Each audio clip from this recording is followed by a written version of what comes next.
আমরা আলোচনা করতে চাচ্ছিলাম এখন হার্টে কী ধরনের রোগ হয়।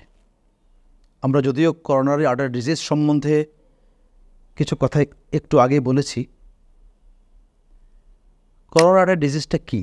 করোনারি আর্টারি মানে হচ্ছে হার্টের মধ্যে যে ধমনীটা থাকে সেই ধমনীটা। মূলত এই রোগের মূল মেকানিজম পদ্ধতি হচ্ছে অ্যাথেরোস্ক্লেরোসিস। ধমনীর ওয়ালটা শক্ত হয়ে যায়, চর্বি জমে, আস্তে আস্তে ধমনীটা শুরু হয়ে যায়, হঠাৎ করে বন্ধ হয়ে যায়। অ্যাথেরোস্ক্লেরোসিস যেন না হয় আমি কি করব?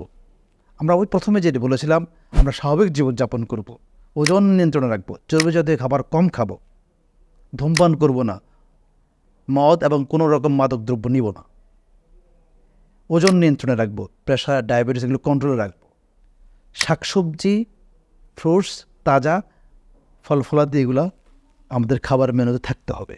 নিয়মিত জীবনযাপন এখানে খুব গুরুত্বপূর্ণ। নিয়মিত জীবনযাপন যে আমি এক এক দিন এক এক সময় ঘুমাচ্ছি, এক এক সময় খাচ্ছি, এরকম না। আমার সব কিছু যেন নিয়ম মাফিক জীবনযাপন হয়, তখন আমার অ্যাথেরোস্ক্লেরোসিস কম হবে। অ্যাথেরোস্ক্লেরোসিস হলেই আমাদের হার্ট অ্যাটাক হয়, রোগের বিভিন্ন রকম লক্ষণ দেখা দেয়। একই পদ্ধতিতে পেরিফেরাল আর্টারি ডিজিজ নামক আরেকটা ডিজিজ আছে।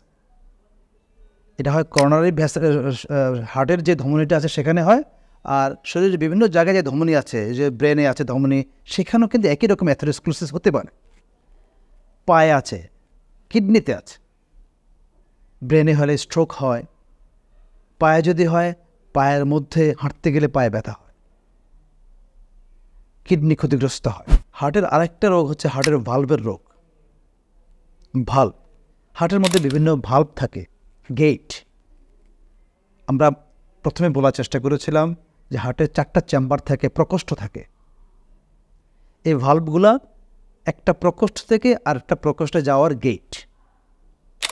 এই গেট যদি কোনো কারণে দুর্বল হয়, ক্ষতিগ্রস্ত হয়, রোগাক্রান্ত হয়, তখন এই হার্টের ভেতরে রক্ত চলাচল বাধাগ্রস্ত হয়, বিভিন্ন রকম লক্ষণ তৈরি হয়।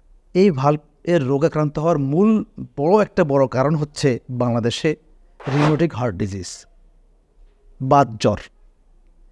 আমাদের একটা জিনিস এখানে বুঝতে হবে, বাত জ্বর আর বাত, আমরা যেটাকে গিরা ফুলে যায়, গিটে বাত বলি, বা রিউমেটয়েড আর্থ্রাইটিস বা বাত বলি, সেটা আর রিউমেটিক ফিভার কিন্তু এক নয়। বাত জ্বর আর বাত এক নয়। আমরা এই বিষয়ে পরবর্তীতে যখন আমরা বাত সম্বন্ধে আলোচনা করব সেটা আবার একটু বলব। বাত জ্বরের এখানে কি ঘটে, এটা আমাদের কিছু জিনিস জানা দরকার। বাত জ্বর সাধারণত 15 বছরের পরে হয় না, সাধারণত হয় না। এখানে জ্বর হয়, আর হয়ে বড় বড় গিরাগুলোতে, যেমন আমাদের কনুই, কবজি, হাঁটু, এইসব বড় গিরাগুলো ফুলে যায়। আর এই ফুলা কিন্তু বেশি দিন থাকে না, 4 সপ্তাহের মধ্যে ভালো হয়ে যায়। এটা কেন হয় বাত জ্বরটা?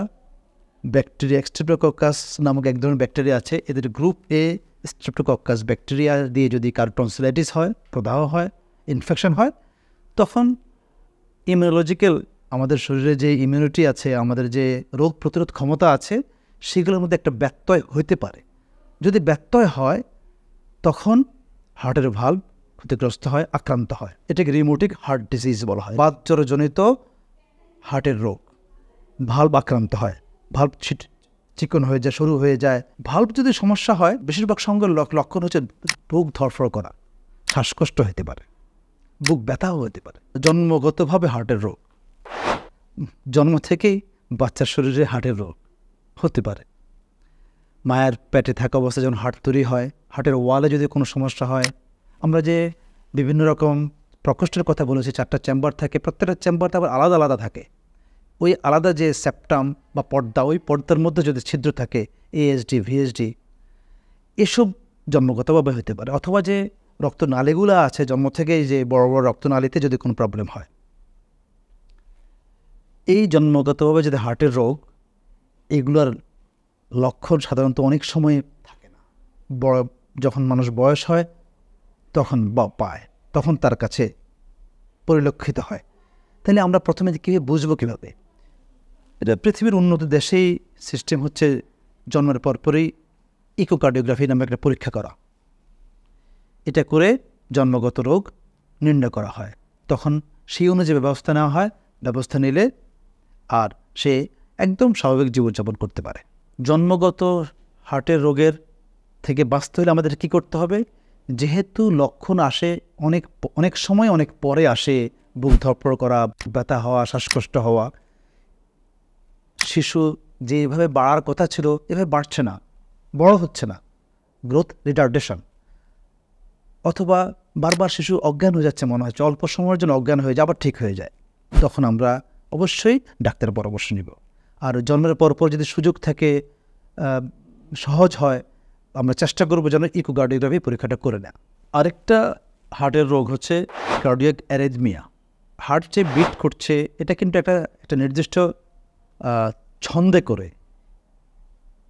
আর এটার নিজস্ব মাত্রা এটা হয়। আমরা বলেছিলাম যদি 100 বিটের যদি বেশি হয় অথবা 50 বিটের যদি কম হয় তাইলে আমরা অ্যাবনর্মাল ধরে নিব। আবার যদি এটা ছন্দে কোনো ছন্দ পতন হয় তাইলেও কিন্তু অ্যারিথমিয়া বলবো। এই অ্যারিথমিয়া কিন্তু অনেক সময় মৃত্যুর কারণও হতে পারে। খারাপ ধরনের অ্যারিথমিয়া আছে, যে সে অ্যারিথমিয়া হলে মানুষের প্রেশার কমে যায়, মানুষের মৃত্যু হয়, সেগুলোর জন্য ডিসি শক দিতে হয়। আমরা এগুলা কোনো এক সময় আবার আলাপ করব। আমরা সাধারণ মানুষ কীভাবে বুঝবো যে আমার অ্যারিথমিয়া থাকতে পারে? আমরা এভাবে বুঝবো, আমরা নিজেরা পালস দেখব, যে আমার বুক ধড়ফড় করছে, শ্বাসকষ্ট হচ্ছে, আমার পালসটা কেমন, যে আমার পালসটা রেগুলার না, একটার পর একটা আসছে না, মাঝে একটা আসছে, মাঝে একটা আসছে না, অথবা অনেক বেশি 100, 110, 120, 150-এর বেশি, অথবা অনেক কম, আমি দুর্বল হয়ে যাচ্ছি, অনেক সময় মাথা ঘুরে পড়ে যাচ্ছে, মনে হচ্ছে আমি বুঝতে হবে যে হয়তো আমার কার্ডিয়াক অ্যারিথমিয়া থাকতে পারে। আমি ডাক্তার সাহেবের পরামর্শ নেব। ডাক্তার সাহেব এখানে কে? মূলত হার্টের রোগটা দেখেন কার্ডিওলজিস্ট, এবং যদি কার্ডিওলজিস্ট হার্টের ডাক্তার স্পেসিফিক না পাওয়া যায় অন্তত মেডিসিনের ডাক্তার কাছে আমরা সাক্ষাৎ করব।